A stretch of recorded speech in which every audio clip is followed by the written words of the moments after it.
So I'd like to welcome you to the Adversity Advantage podcast, where we will help you use obstacles, failures, and setbacks to give you that edge needed for success. I'll be interviewing people from all walks of life on how they overcame trials and turned them into triumphs. So please sit back, relax, and get ready to be absolutely blown away by some of the wisdom and stories you're about to hear. It's not about quitting your job overnight and making some broad, dramatic statement. It really is about these tiny things that you commit yourself to.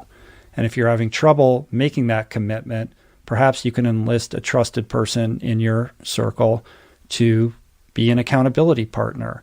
But you've got to begin. You've got to transcend analysis paralysis and the kind of vicious cycle that's probably rotating in your head that's keeping you stuck, because action is truly the only thing that's going to alter your circumstances. So ask yourself, how committed are you to change? And are you willing to take some uncomfortable actions in order to shift your reality?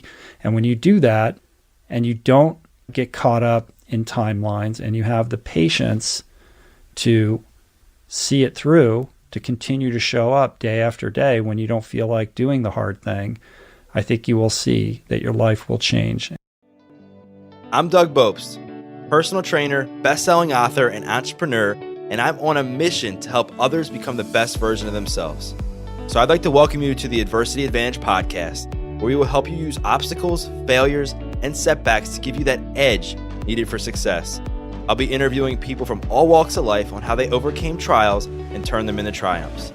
So please sit back, relax, and get ready to be absolutely blown away by some of the wisdom and stories you're about to hear. Welcome back to another episode of the Adversity Advantage. I'm your host, Doug Bopst, and today is a special treat. I have been tracking down this guy to get this interview for quite some time, and after hearing who it is, you will understand why. And many of you will recognize today's guest from his highly acclaimed podcast. Some of you may have read his book or just heard of his incredible accomplishments online.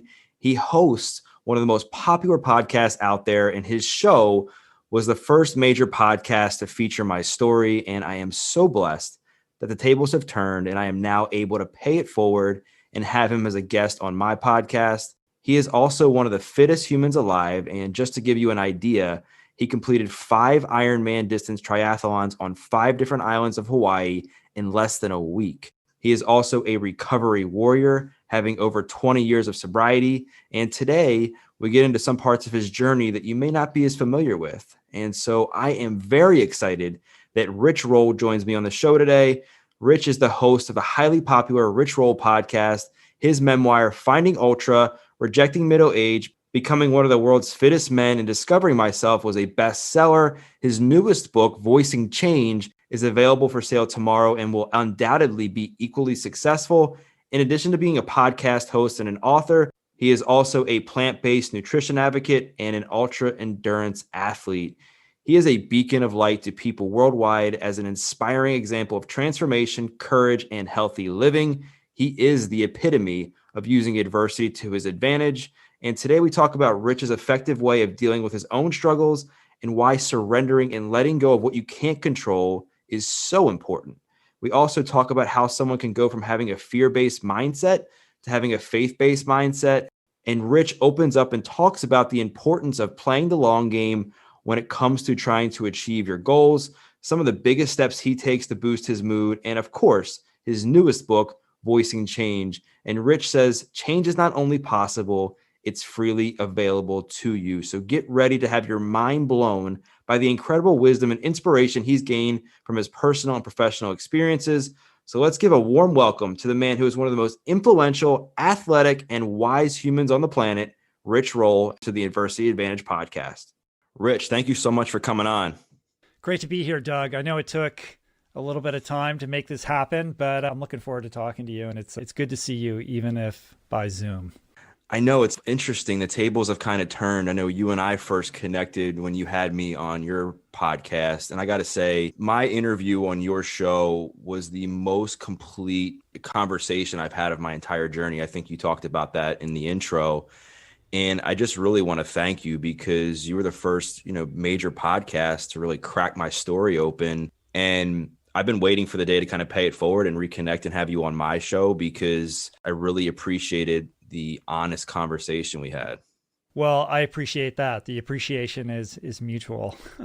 And you've got a great story, and I think your story is really powerful. And it was an honor to share it and to help amplify it a little bit as well. And I think what is compelling, well, there's lots of things that are compelling about your story, but one of the things that you have is just a certain relatability. Like people can see themselves in your journey or find a way to connect, emotionally with the things that you've gone through. I think it's very relatable to people, and, it was a great episode and people really enjoyed it. So it was a privilege for me to host that.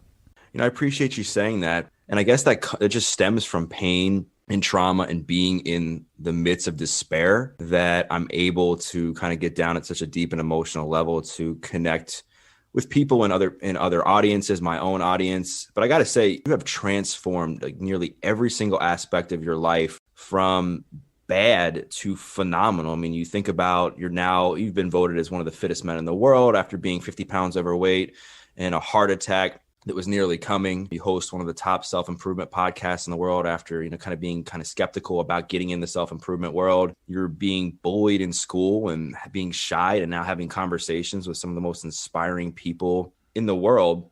And I got to ask now, I think, since you have overcome so much and so many people have been blessed to hear your story, what are a few things, if anything, that you've struggled with as of late and how you've been dealing with it? Well, I should hire you to follow me around and repeat that all the time. As you recounted that, I could feel myself like clenching up. Like I have so much discomfort with compliments and nice things being said about me. So that's one thing that I struggle with. Like it's been told to me, like, just say thank you. You don't have to like try to minimize that kind of thing. And so that's one thing that I'm always kind of working on, because my default is to tell you all the reasons why I don't deserve any of those monikers, because fundamentally I'm still the same guy. And one of the weird things about growth is that it's often not perceptible to the person who's growing, and it has to be reflected back upon you by people in your circle or in your orbit who are able to see more objectively, the arc of your progress or regress, whatever the case may be. Because I still wake up and I feel the same, that I did 5 years ago, and I struggle with a lot of things. One of the reasons I'm uncomfortable with all the things you said is that, I don't want to be put on a pedestal as somebody who has everything figured out. And part of hosting the podcast is my commitment to continue to grow and to continue to have the courage to highlight my blind spots when I become aware of them and to work on them. I just published a piece on Esquire that went up today. And one of the things I said in the article, it was kind of a call to action to help people navigate this election week and to do it in a grounded way with some equanimity. And one of the things that I suggested is doing a gratitude list. And I point out, like, I'm not a naturally grateful person. Like, I'm an irascible, difficult, petty, selfish, self-involved, impatient human being who has to do a lot of things just to get my feet anchored in the dirt so I can have a conversation with someone like yourself and hold myself out as, the version of me that I want people to know about and that I aspire to and that I hope to fully inhabit. But it's a journey. I don't think any of us ever quite get there. So it's all about the process and the commitment that we, show up for every single day to try to be a little bit better today than yesterday. It just seems in your story and everything you've gone through, you've always had this feeling of less than and having to outwork everyone and not wanting to do the thing for the external validation, for the likes, for the praise, for the awards, just for your own self-discovery. It all stems from your ability to just be so self-aware of yourself that I think comes from surrendering and letting go and just knowing that you can only control what you can control. And I know you talked about that in that piece too. So why do you think surrendering and letting go of what you can't control is so important to get yourself out of a hole? I think it's, important for so many reasons. And I think when you use the word surrender, if you're not steeped in kind of the recovery and addiction community, it's going to strike you as weakness, right? And I pointed this out in the article, like surrender. Why would I do that? I'm a fighter. Like I'm here to win, or I'm here to, get what's mine. In truth, I think part of growth is understanding how little that we actually do have control over. And, our kind of sphere of influence really is limited to what's going on in between our ears and how we respond to the world around us.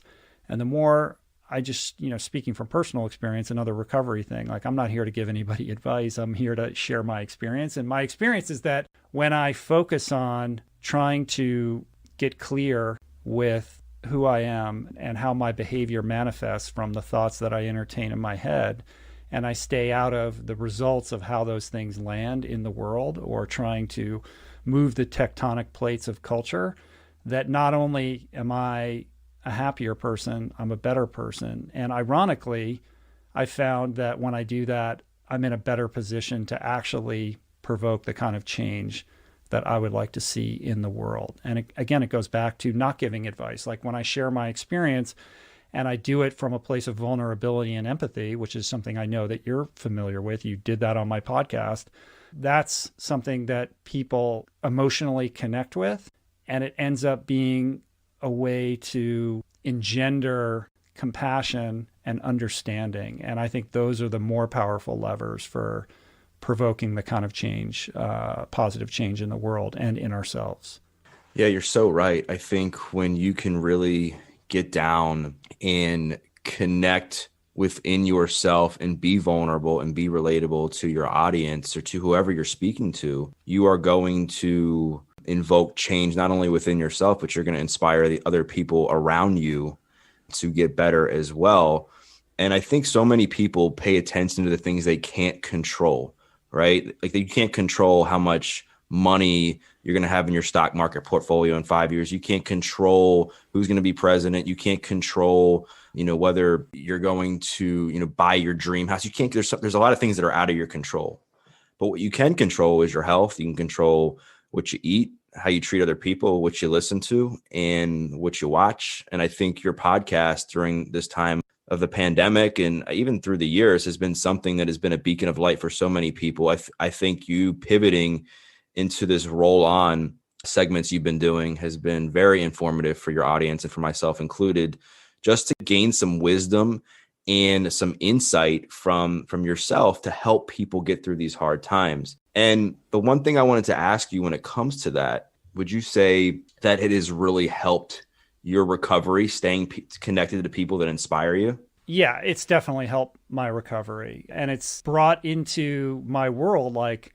this unbelievable board of advisors and network of friendships and people that I can call upon for, various reasons when I'm going through difficult times and need some, sagacious advice or wisdom. So it certainly benefited me in a huge way. And, to your point about the roll-on episodes, I traditionally have hosted a show where I have people like yourself on, and they're not really rooted in any particular time. Like it's evergreen content. I could put up my episode with Doug at any moment and it's going to work just fine. But when the world started to get really nutty, I really felt called. I felt this obligation or responsibility to speak more contemporaneously to the things that are going on. So every 2 weeks I do this show with my friend Adam Skolnick, and we talk about topics of the day. And it's been an interesting experience because it is a pivot and a little bit different from my traditional programming. And for the most part, people have embraced it and really enjoy it. But it's not without its detractors. Like suddenly I'm in a place where I'm on the receiving end of an avalanche of criticism that I wasn't getting before. And I think a lot of that is motivated by fear and discontent and people's buttons getting pushed. And anytime you even come within 10 miles of anything political, of course, everything being political now, there's going to be controversy. And it's been a growth opportunity to learn how to get comfortable with that, because that's new for me. And to be able to mute out all of that incoming stuff so that I can just be myself and not be influenced by all of that noise. And I've struggled with that, to be honest with you. And I've had to stop looking at comments and the like, because I don't want that infecting the purity of where I'm coming from. And I've got to just be comfortable with it's okay if not everybody agrees with it, if I still feel strongly that it's something important to talk about. Yeah, and I think it just goes back to our ability as a society being able to be okay with agreeing to disagree with somebody and not hating them for having a different opinion. I think that's what's made our country so great through the years, is that we're a blend of different people with different opinions, different lifestyles. And just because we might not agree with what someone's doing doesn't mean that we have to hate them for it. And I think you're one of the most authentic and genuine people I've ever come across in the personal development space. So I have the utmost respect for everything you say. And I'm sure not everyone's going to agree with everything you say, but I think it comes back to having at least the decency and respect for you and putting yourself out on the line, when the people who are probably putting the comments on there are people that are just like, wow, I should be saying something or speaking how I feel, and I just don't have the courage to do it. Right. And you're right. I think a lot of it comes out of fear. And I think a lot of your struggles today, as you've shared, and even in your past, were fear-based, but you were able, I think, to bridge that gap between fear and faith. And how do you think one can really do that from being in such a fear-based mindset to living more with faith? I think it begins with being honest with yourself and doing that inventory to shine a light on those aspects of our past that we're ashamed of, that we compartmentalize and that we hide because we're so afraid of what people might think if they discover who we really are. So that's to say that it's an inward journey. You know, it's an inside job to kind of clean your personal house and work through some of those things that haunt you in your sleep and that prevent you from being, you know, a more fully actualized individual, and then sharing those things. I think that's really empowering when you lead with vulnerability, because it gives other people permission to do the same. And it's very comforting to do that. And I think you're right. Like, people are afraid right now. And when they're lashing out and saying nasty, vile things, what they're really saying is, I'm in pain and my life is not what I want it to be right now. And I'm looking for some external receiver for that confusion.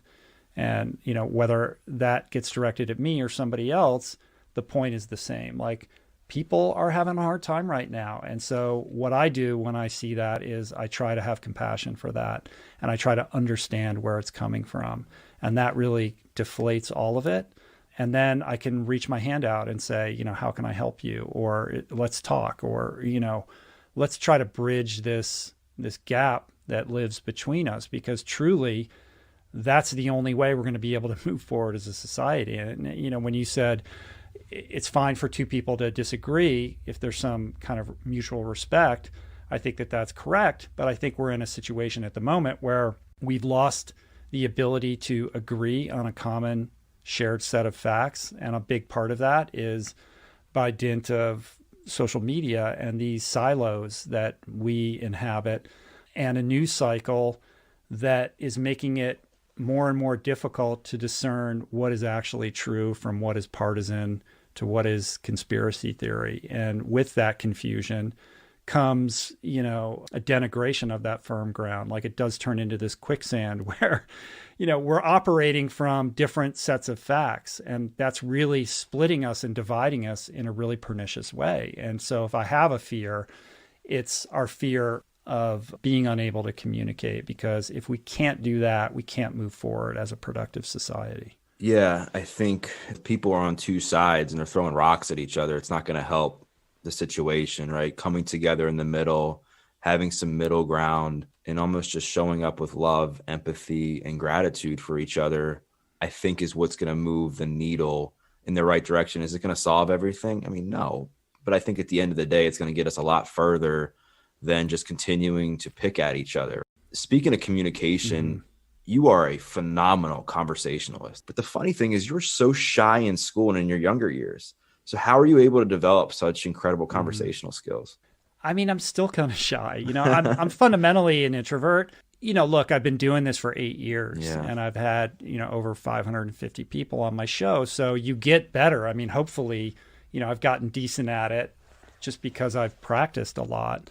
And what I've learned is it's important to be super prepared, and I try to be really prepared for everybody that sits down. But I also try to set aside that preparation and just be present for what is happening, and to let go of whatever my agenda for the conversation is, or the direction that I think it should go, and allow it to be what it wants to be.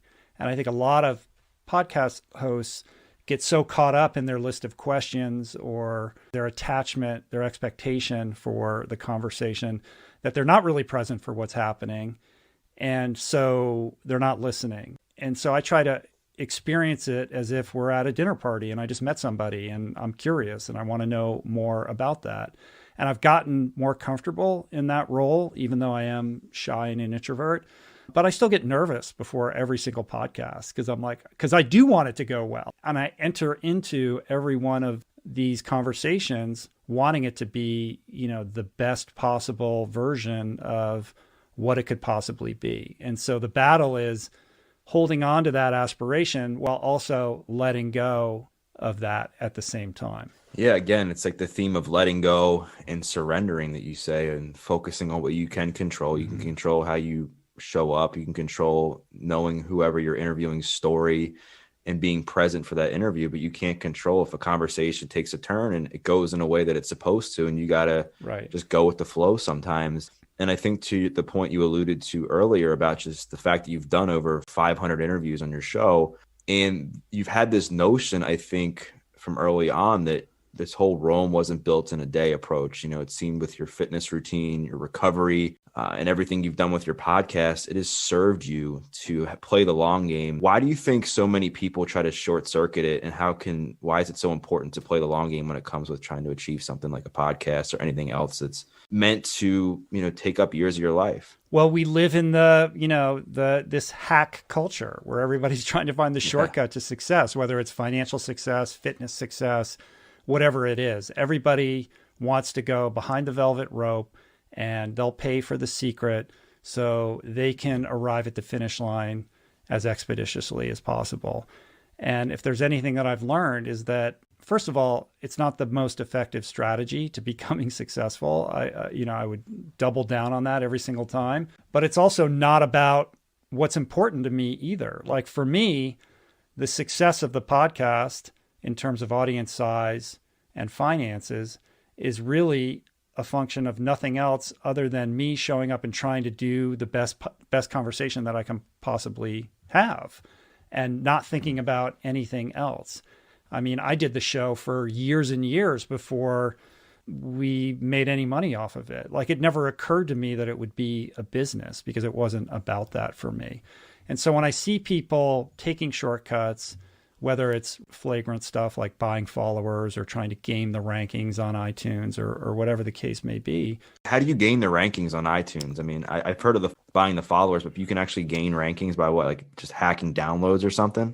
Oh, I mean, on LinkedIn, I get a message almost every single day from somebody overseas saying, pay me and I'll get you to the top of iTunes. Oh my gosh. It's crazy. Like, I don't know how it works. I think they kind of marshal some bot armies to do certain things. Like, who knows? I don't know. But I know that people have done it in the past. And I know there's a lot of, unethical behavior in the digital space. Ultimately, those people never become successful. They may make a splash that they can, plant their flag on, but where are they going to be 5 years later?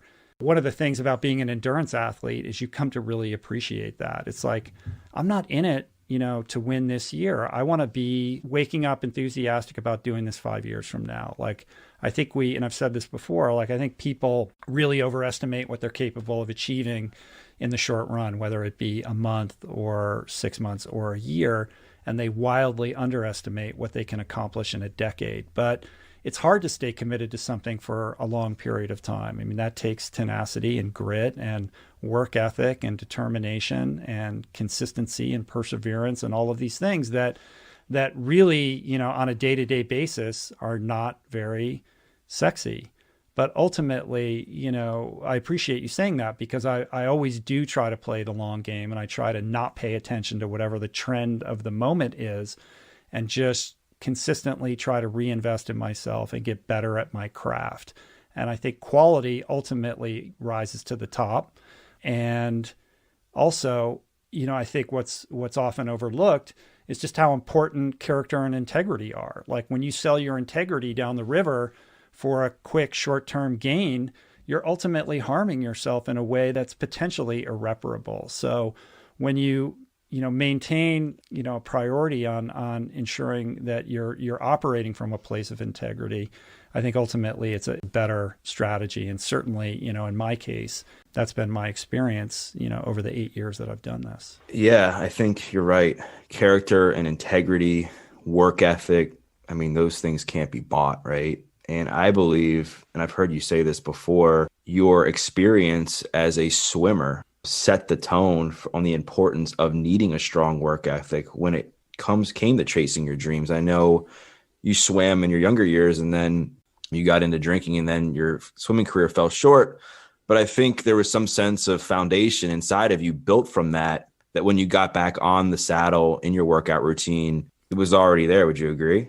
Yeah, I mean, I think I learned early that hard work pays dividends. I was a kid who was a good swimmer, but I wasn't great, and I certainly wasn't the most talented. But You did go to Stanford, though. Yeah, but before that, like when I was 15, I was surrounded by kids that were a lot faster than me. And I realized that if I wanted to compete at the highest level, I was going to have to outwork everybody else. I wasn't going to be able to rely on talent. And I was able to get to that place because of this huge capacity for suffering that I developed. And that became like my MO. And I credit it with, taking me a great distance. And I applied that academically as well. Like, I don't think I was the smartest guy, but I could study harder and, eke out the grades that I needed. I swam at Stanford, but I wanted the experience of being a small fish in a big sea rather than going somewhere where I would be more stand out. And I was a bench warmer at Stanford, and alcohol derailed my career. But even if it hadn't, I wasn't going to the Olympics. I saw immediately when I arrived there that there was no way I was going to be able to keep pace with my teammates. And I could work hard and I could get to a certain place, but there was definitely a cap on my potential. But I think I've taken that same mentality and, and applied it to, the other things that I've done in my life. And, I think there's downsides to that as well, which we can get into if you want. But ultimately, I would characterize myself as a workhorse over talent. Yeah, I mean, let's get into that a little bit because I feel like I've heard you say that swimming was your first drug of choice. And then, you kind of got into alcohol and partying. Then you got back into fitness. Then, obviously you were in recovery, and then now you're in the podcasting and personal development space. So would you say that, your podcast has kind of become like your new drug of choice in a healthy way as an outlet? We will get you back to this episode of the Adversity Advantage in just 1 second. But first, wanted to give a quick shout out to Danette May and Earth Echo Foods. Danette was a past guest on the podcast and shared her incredible story and how it inspired her to create her products such as Cacao Bliss, which I take every day, either in my coffee or in a smoothie. It starts with 100% organic cacao beans that are naturally kissed by the sun, maintaining its miraculous health benefits. Then it's blended with turmeric, MCT oil, coconut, Himalayan sea salt, cinnamon, and black pepper for the perfect blend to make you feel the best you ever have. The result? Fall in love with a truly decadent, healthy, guilt-free chocolate, removing your cravings, facilitating weight loss, boosting your energy, and reducing your inflammation with one simple drink. Not only that, it is friendly to keto, gluten-free, paleo, vegan, and vegetarian diets. So go to earthechofoods.com/Doug Bopst. Again, earthechofoods.com/Doug Bopst. Check it out for yourself and learn more about the amazing benefits of Cacao Bliss. And when you enter in the promo code Doug at checkout, you'll get 15% off. Now back to the show. Probably. It certainly takes up most of my time. And I probably spend too much time on things that don't matter because I have some obsessive, compulsive, addictive streak in me that won't allow me to go to sleep at night until I know the blog post is perfect or, certain aspects of what I do that no one is paying attention to for some reason rent a lot of space in my head. It would be easy for me to dismiss that and say, no, I'm in recovery and like I have this balanced approach to my life, but that's not really true. Like I this is a grind, and there's something about the grind that satisfies that addict inside of me that wants to lose myself in something so I don't have to be present with my emotions. And I can use the podcast just like I use drugs or alcohol or swimming or anything else. Like, it will serve that need to shift my emotional state or distract me from the discomfort that lives inside of me, unless I'm, diligent enough to create healthy boundaries around it. And for the most part, I am diligent about that, but that's not to say that it's in any way perfect. Like, I have to do a lot of work to create, healthy separation between me and the things that tempt me to go down those dark rabbit holes. And I guess I think the big difference between having alcohol or drugs as that outlet and the podcast or fitness is, at least from what I can tell with the community of people you've built, your podcast changes so many people's lives. And I also see it as being like your biggest act of service is spending hours a week, either in your solo episode with you and your co-host, or when you're interviewing somebody, to provide valuable content that can impact somebody's health, recovery, their day-to-day life. So I think for you doing what you're doing, and anybody else who's putting out valuable content, I think it's a healthy outlet to release some stress. Yeah, I would agree with that. I mean, that's the sensibility that I approach it. And I always want to come from a place of seva, of service, that I'm giving more than I'm receiving. I think the trick from a recovery point of view is not getting caught up in the selfish aspect of it, which is, hey, I'm making money on this, and like, how many people are watching this, and like, look at all the love that's pouring in these comments and in these emails. Like, I will develop a very unhealthy relationship with all of those things. So yes, like, the podcast is a healthy outlet, but it also has its innate triggers that are, kind of programmed to activate the bad wolf on my shoulder or the inner addict inside of me that's looking for something to latch onto. So, the struggle is trying to live in that place of purity with the whole thing and not get caught up in all the externalities that are serving my ego and activating, the alcoholism that still, resides inside of me and requires daily treatment. Yeah, I definitely agree with you on that. I think it goes back to the notion of doing things for the right reasons, to grow internally and not necessarily for the validation that comes externally from it, whether having a podcast, a job, whether it's a relationship. It's got to feel good inside of you. And I think there's so much value that comes out of your show for the listeners. What I wanted to ask you, though, while we're on this subject, is you've had some of the most inspiring and amazing people on your show. You've had Goggins, you had Russell Brand, you had Matthew McConaughey on, you had Dr. Andrew Huberman. I'm just going, there's so many. I'm just like off the top of my head. Was there any like guest or two that after that you were so mind blown that you added a tip or their story, something just inspired you to create some massive change in your life right away?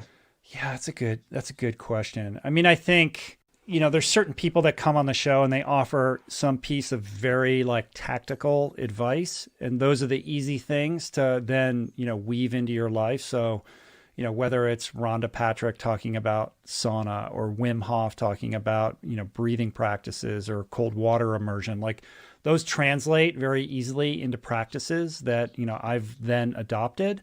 But I think for the most part, everybody brings, something to the table, and that just gets entered into my my consciousness on some level, and it impacts me positively, but it's not as tangible. You know what I mean? And some of the conversations that I've had that really live with me the longest and rent the most space in my head, aren't necessarily the obvious ones. I get a lot of inspiration. It's cool to have Matthew McConaughey on or Edward Norton. Like, these are, big name people, and there's, it's undoubtedly, exciting, to get an opportunity to talk to somebody like that. But I really relish the conversations that I have with less well-known people. And there's something really meaningful to me personally when I can amplify what I think is an amazing story or a point of view, like to give somebody that opportunity to broaden what they have to say that they wouldn't have otherwise. Like, in some respects, I think that was true with our conversation. It was certainly true with people like Josh LaJohny. Even my latest episode with Hakam Tafari, like, that guy isn't out shilling a book. Like, I just met him and I was like, this guy's incredible. Like, I want to share his story.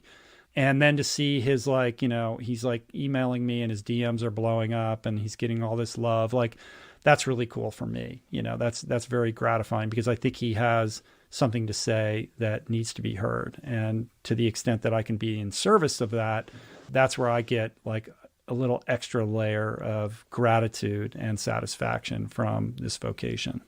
You're not the first person that said that sometimes the most well-received interviews are the ones of people who they've never heard of, because a lot of times people get on the circuit, right? And you're like, oh man, I've heard this story like 15 times already. But then you get somebody maybe you haven't even heard of, and you're like, wow. And then it pays twofold, because now, like you said, you're not only, learning from that guest that maybe you've never even talked to before or heard on a podcast.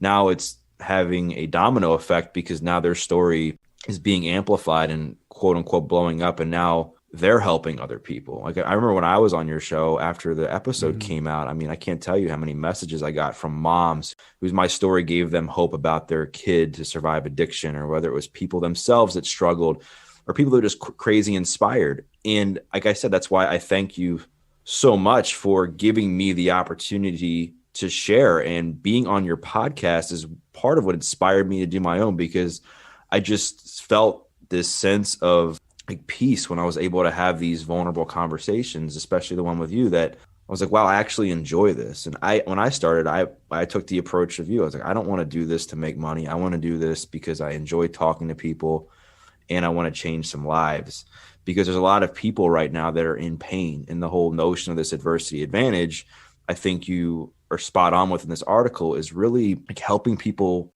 use their darkest moments to get better. And in the article, you talk about reducing the half-life, right? So talk a bit about reducing the half-life when you're in pain, and the importance of it, and the steps you can take for someone who's struggling. Yeah, I think that's a great question. I think that all of these wellness practices, whether it's mindfulness or meditation or cold water immersion, like, we're all trying to be, like I said earlier, a little bit better tomorrow than we are today. And there's lots of avenues towards that.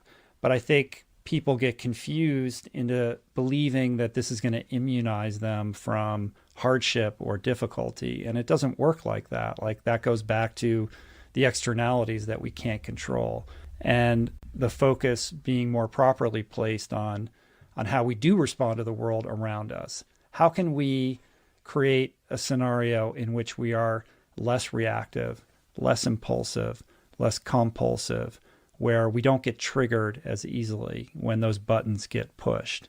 And that's, again, not to say that you're not going to react from time to time, or you're not going to get angry or frustrated or resentful, but how can we reduce the half-life of that? How can we shrink the amount of time that it takes for you to reset and get back to some level of equanimity, which is really the optimal place for responding effectively to whatever's going around you?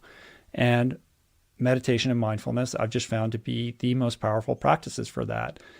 It takes time. You have to be committed. You got to show up for it every day, and your improvement is often imperceptible.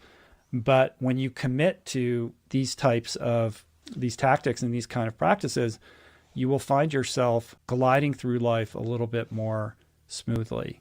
And when you meet obstacles and unforeseen circumstances, you're able to more effectively manage them because you're thinking more clearly, you're grounded emotionally. And when you do get thrown off your ballast, you're able to recalibrate really quickly. And I really think that that is a superpower right now, especially when we see tempers flaring out of control and people lashing out at each other. I see a crisis of mindfulness, a crisis of lack of equanimity. And I think to the extent that we can all grasp a little bit more of that in our lives, that's going to serve us not only as individuals, but as a culture in this very auspicious moment that we're having right now, where it's unclear, how we're going to move forward as a productive society. Yeah, we are in an uncertain time for sure. And I think so many people get caught up in this certainty of life, and we expect life to be a certain way. And in reality, we all know consciously that life is a constant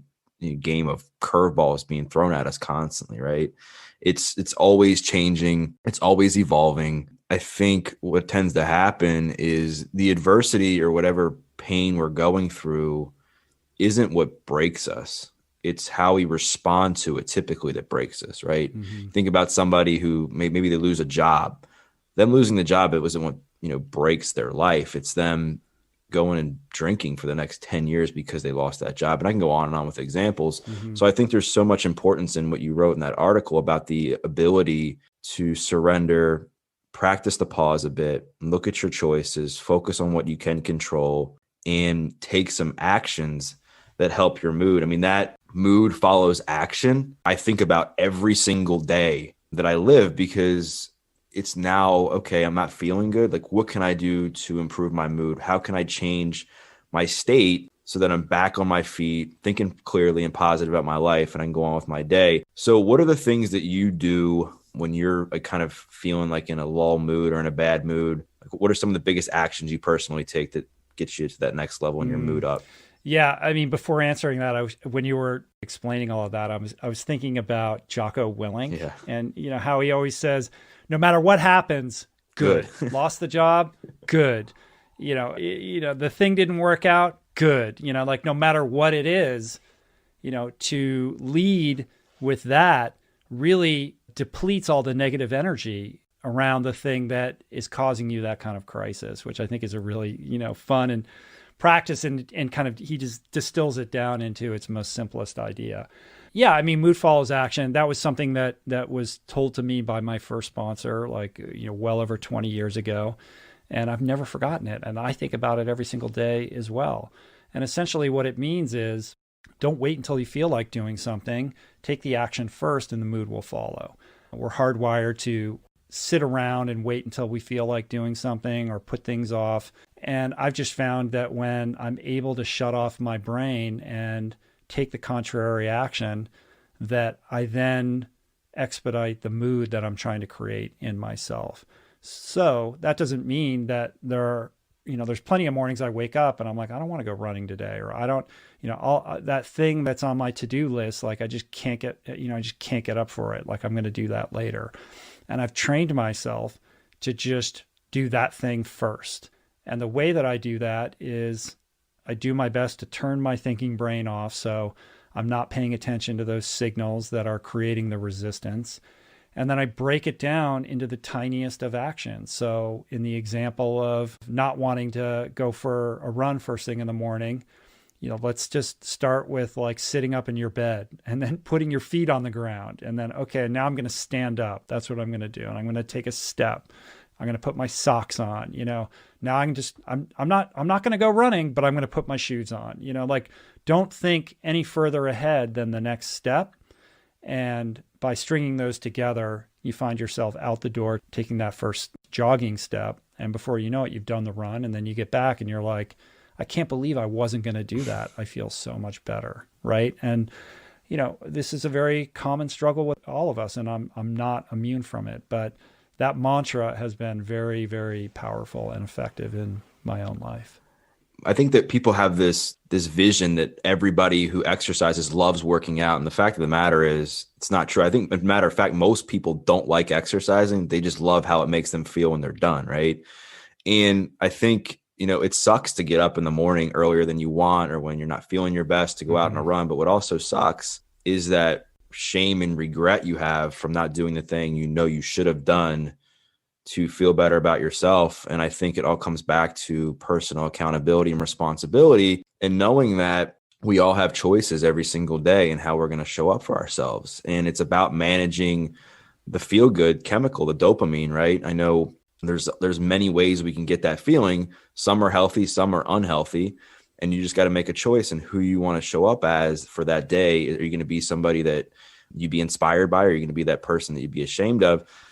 And I think the biggest thing that people get caught up in is they think they're going to be positive all the time, right? There's this toxic positivity going around that everyone has to be positive. Everyone's positive all the time. And I've heard you talk about this. And I think people just need to accept sometimes that they're not going to be 100%. And I think if we can just lean in and say, you know what, like I accept this is where I'm at right now, focus, like you say, on the things I can control, get moving, and then feel better, I think we'll get out of a rut much faster than if we just sit there and kind of like wallow and that pity. Well, it's never been easier to measure yourself against an idealized version of who you think you're supposed to be. All you have to do is open up Instagram and you see pictures of, people that are so fit or so beautiful that they don't look real. And what do? We go into a shame spiral by virtue of comparing ourselves against those ideals. And it's not healthy, and I think toxic positivity and idealized, body image culture are really harming people. But the truth is, we all can be better than we are.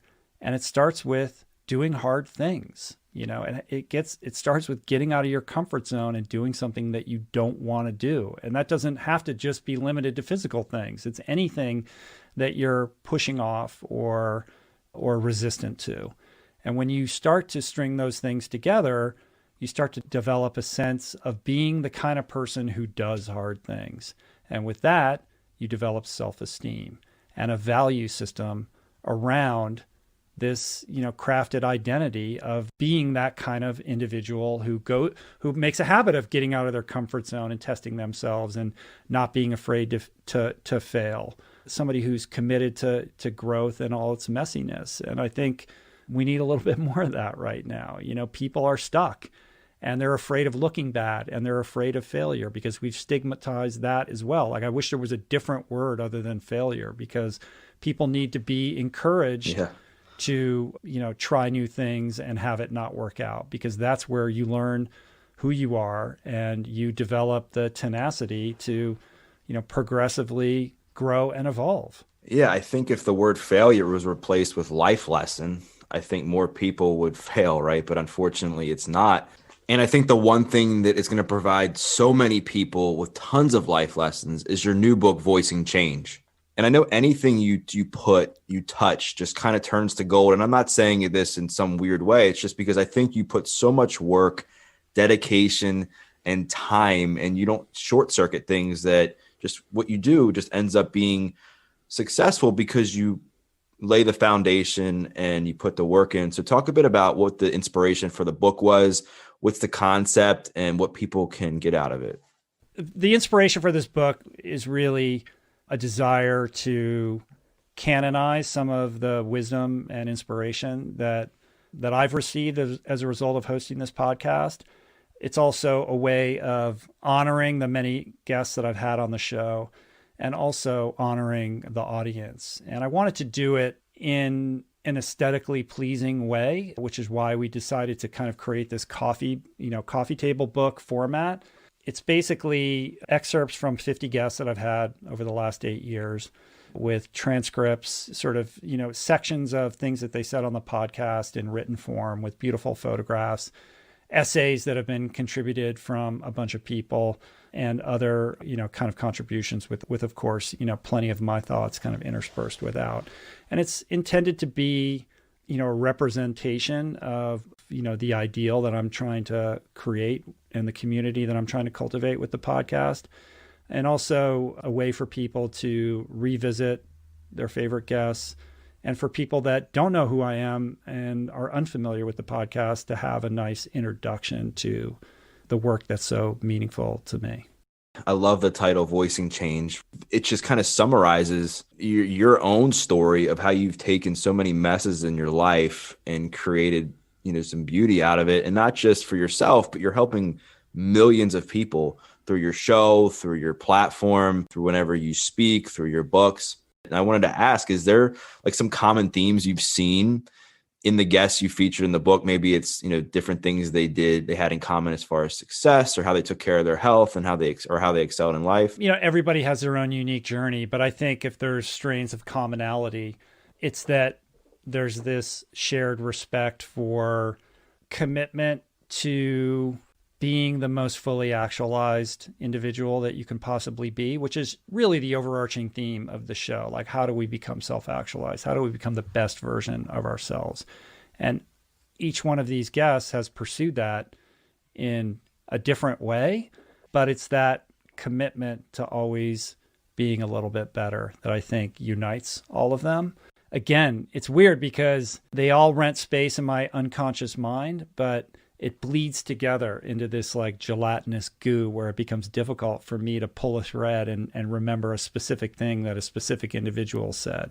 I think it's the mix of all of them together and how they complement each other and where they overlap and where they're unique that I think is the interesting kind of discovery process of, perusing my show or flipping through the pages of a book like this. Yeah, I appreciate you kind of sharing that. And I think from a listener's perspective, I think that there's a common theme, at least in my understanding, that these are a vast and diverse group of people from all walks of life and all different professions and financial statuses and everything else.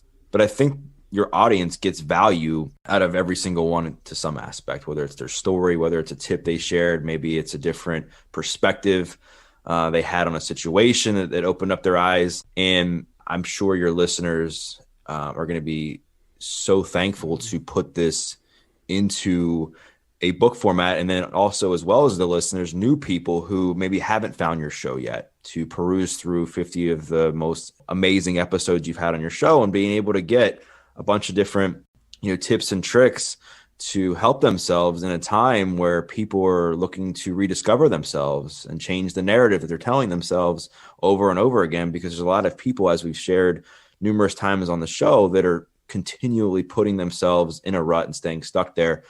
So last question I want to ask you is, you got your new book called Voicing Change. And there's a lot of people that have been trying to voice change within themselves, right? And they just can't change that negative story they've been telling themselves over and over again. So what advice do you have for someone to change the way they talk to themselves and create lasting change in their life? Yeah, that's a great question. I mean, look, there's too many people who are stuck in lives that are not fulfilling them. And I think that that's tragic. And if there's anything that I'm committed to, it's trying to help people evolve out of such predicaments, whether they're professional or personal.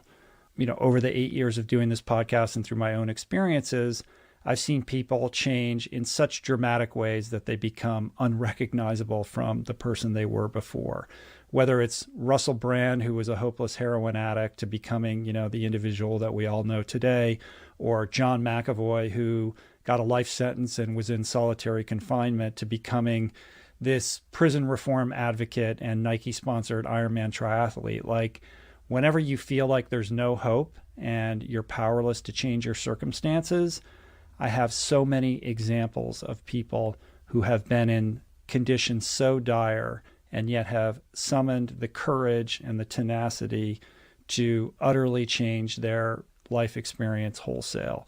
And that gives me hope. So for the person who's out there who is suffering, who feels stuck, who can't seem to find the wherewithal to, make the changes required, or they're paralyzed by fear or whatever the case may be, I'm here to tell you that change is not only possible, it's freely available to you. And I don't say that in a Pollyanna way. It may be the very hardest thing you ever undertake in your life.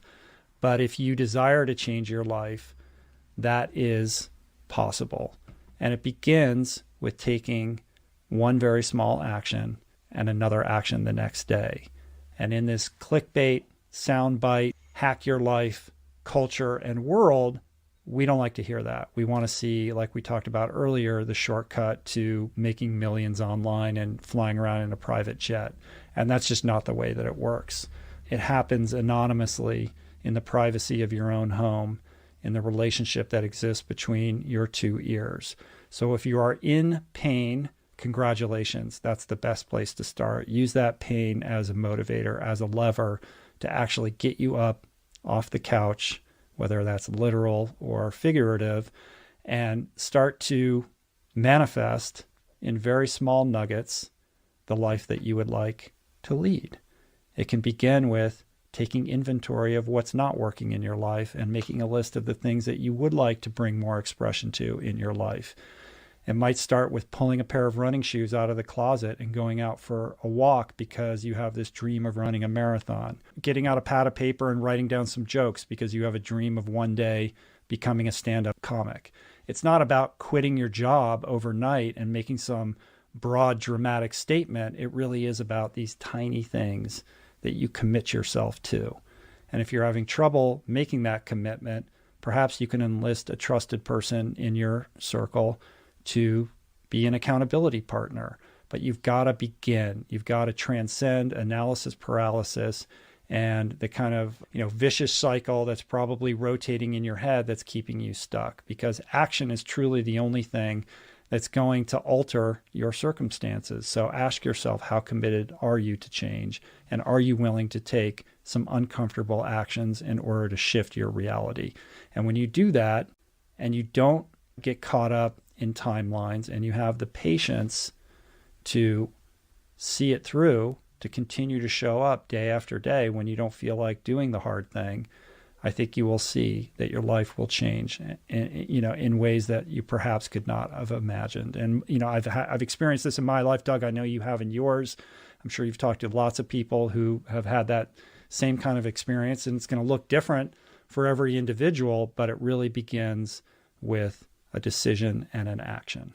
Mood follows action. And I think I couldn't have said that better myself. And I got kind of fired up just listening to you say that. I started thinking to myself, what are some things that I need to improve on? What are some different actions I need to start taking in different areas of my life? And that right there is literally what you just shared, the blueprint to using adversity to your advantage and voicing change within yourself to create a transformation and help others. So Rich, wanted to thank you so much for coming on. If people want to buy the book, it's available at richroll.com/voicing change, correct? richroll.com/VC or voicingchange.com, but it's not on Amazon. We're making it available only through my website. Sweet. I will make sure to put that in the show notes, as well as link for people to go follow you on Instagram at Rich Roll and the Rich Roll podcast. If you guys aren't listening to his show, you definitely need to. As I said early on, his show was a big inspiration for mine, and you will absolutely love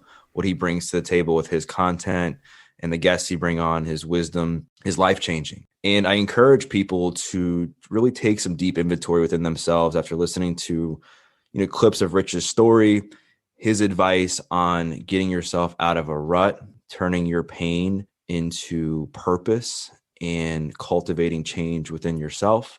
And I invite you to not only buy his book, but to take a screenshot of this episode, maybe share something that you learned. Maybe it was a takeaway that you're going to implement in your life. Tag myself, tag Rich.